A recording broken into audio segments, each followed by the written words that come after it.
Assalamualaikum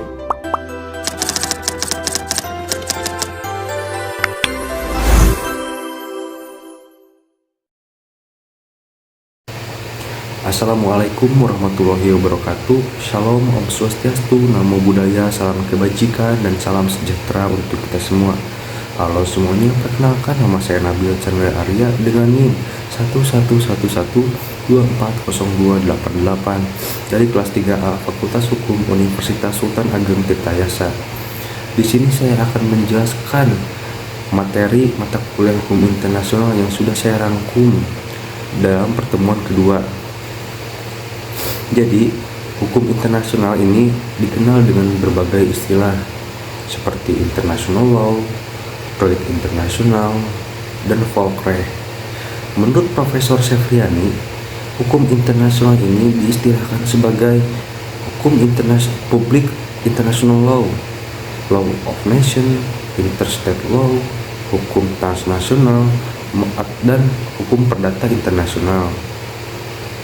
Mayoritas pakar hukum sepakat bahwa hukum internasional ini lebih tepat disebut sebagai hukum internasional publik karena sebagaimana ditegaskan oleh Mokhtar Kusumatmadja bahwa hukum internasional ini pada umumnya membahas persoalan-persoalan publik.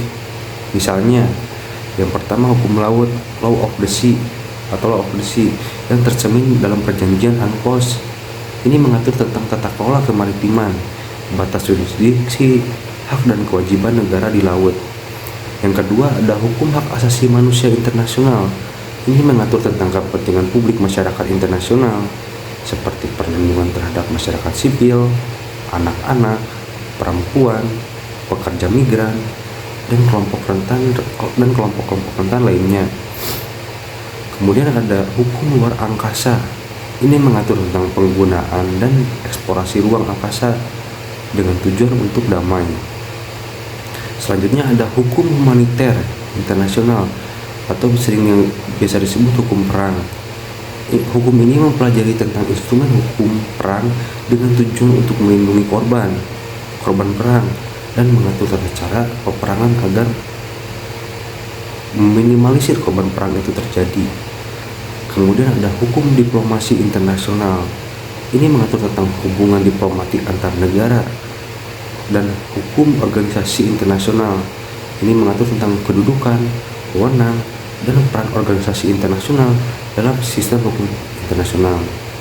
Semua bidang tersebut bersifat publik, sehingga pernyataan Mokhtar Kusumatmadja sendiri sejalan dengan hakikat hukum internasional. Hukum internasional saat ini juga lebih relevan disebut dengan international law dibanding istilah lama seperti hukum bangsa-bangsa atau hukum antar negara.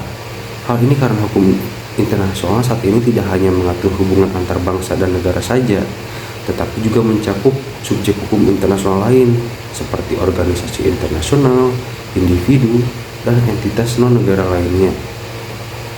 Selanjutnya, John O'Brien mendefinisikan hukum internasional sebagai sistem hukum yang mengatur antar negara. Hukum internasional sendiri terbagi menjadi dua, yakni hukum internasional publik dan privat. Hukum internasional publik lebih menekankan pada sumber hukumnya seperti traktat, kebiasaan internasional, dan prinsip-prinsip umum hukum lainnya. Kemudian ada hukum internasional privat. Ini lebih mengatur pada hubungan persoalan keperdataan yang mengandung unsur asing atau internasional, misalnya perkawinan antara warga negara Indonesia dengan warga negara asing, kontrak internasional, atau sengketa perdagangan antar perusahaan lintas negara. Namun, sebagian pakar menolak pemisahan hukum internasional publik dan privat ini.